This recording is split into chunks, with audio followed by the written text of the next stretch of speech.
Hey guys, welcome back to more political chatter. Today we will be talking about this news coming from the state of Utah that will deliver a huge win for the Democrats looking ahead to the 2026 midterm elections. So just recently, the Utah Supreme Court decided to uphold this ruling that would redraw the congressional map in Utah.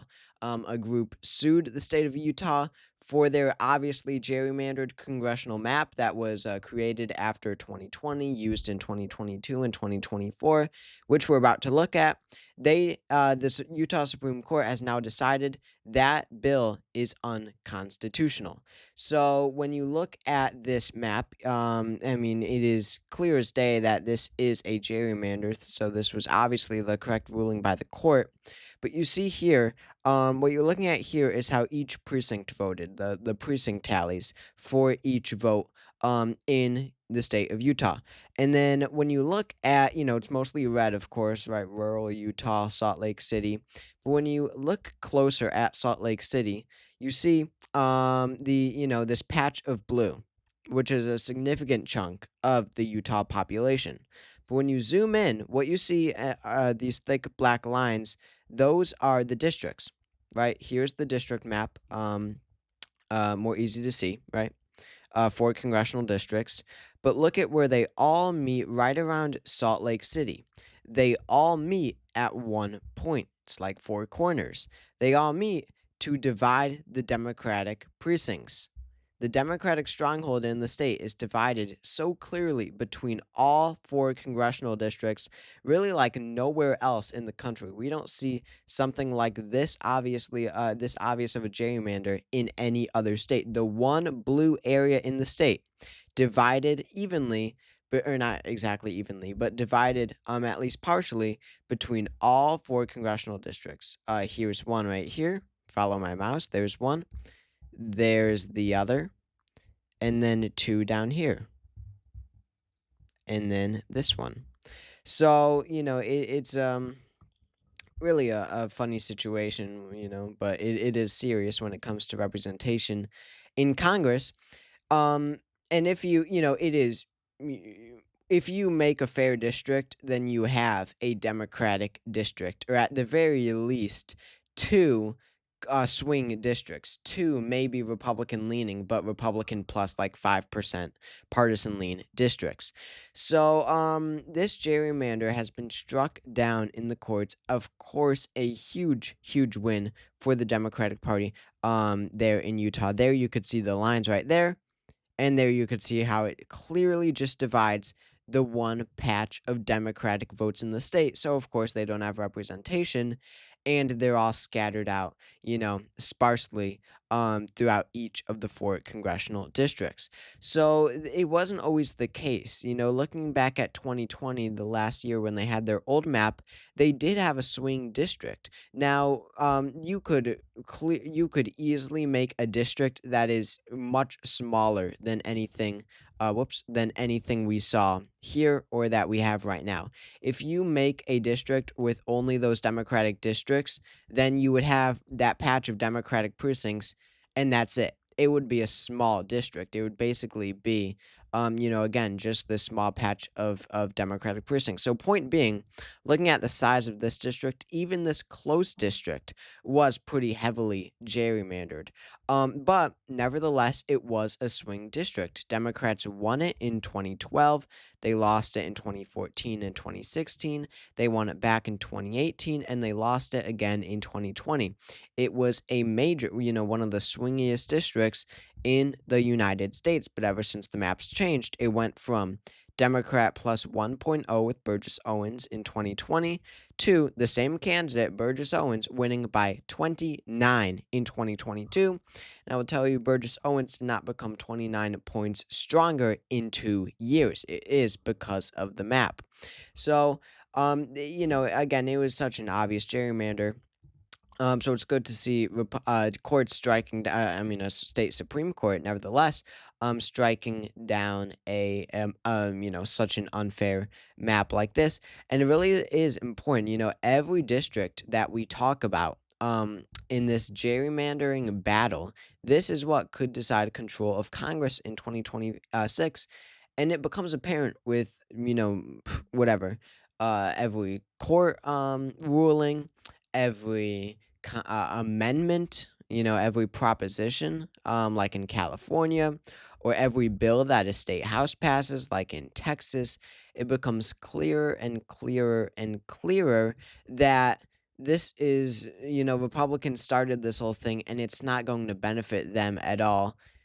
Maybe in their best case scenario, they net 2 seats from this, just from this gerrymandering battle, which will be nothing compared to the amount of seats that Democrats are set to flip in 2026. But right now, when it comes to seats that are basically, as of now, it looks like they're almost certain to flip because of gerrymandering. It is 7-7. It's literally a no sum game for Republicans, even though they started and Trump started this whole thing. Texas, of course, acted first. They drew out 5 Democrats. California responded. It looks like they are on track to draw out 5 Republicans. It looks like their amendment, their electoral proposition, will pass in the general election in November.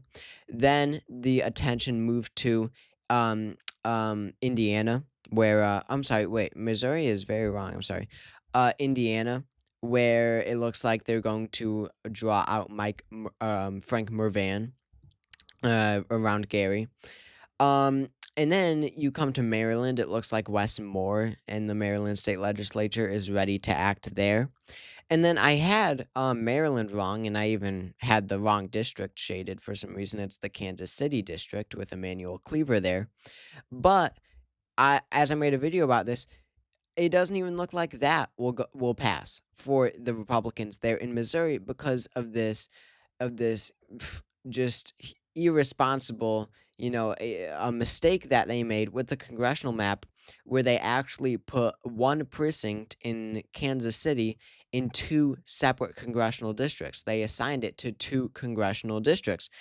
A precinct with probably 200 people, I don't know, but something like that makes all the difference in court. It proves that this map was not made to, benefit the voters, to more accurately represent the voters. It shows that it was a political game. So even that small mistake could get the Missouri new map struck down, and it's very up in the air right now, that Missouri map. So right now, with Utah now gaining a Democratic seat, this new map in Utah will almost certainly gain Democrats a seat there in Utah, or at least make one swing that Democrats could win. Looks like Democrats, now it's not even tied, Democrats are going to net a seat out of all this gerrymandering stuff. So Republicans started a game that they thought they could win. They are, in fact, losing as of now. And this isn't even taking into consideration what Oregon might do, and most importantly, what Virginia might do after 2025. People aren't talking about this, but Democrats are on track to flip the governor's mansion in Virginia. They already have the state Senate, they already have the state House of Delegates, which is their state House of Representatives. Once they have that trifecta, they can draw a new map. They can draw out, if they wanted, the Republicans have what? Republicans have 5 seats in Virginia. They could easily draw out at least 2 Jen Kigans there, and then whoever represent it's Virginia's first district, Rob Whitman, I want to say is his first name. Rep Whitman there in Virginia's first. They could easily draw those 2, and that's just 2. They could, it's easy to gerrymander a state. You could easily gerrymander out all 5 Republicans, if you wanted to. But of course, they wouldn't go that far, I assume. So you've got that. You've got New Jersey. New Jersey could act as well. Democrats have a lot of places to look to, as well as Republicans. So it's really just a matter of how far these state parties, these state legislatures want to go. And Republicans, started this thinking that they could come out with a win, but Democrats have shown that they will respond, that they will sort of counteract these Republican gerrymanders. So it's like, what's the point?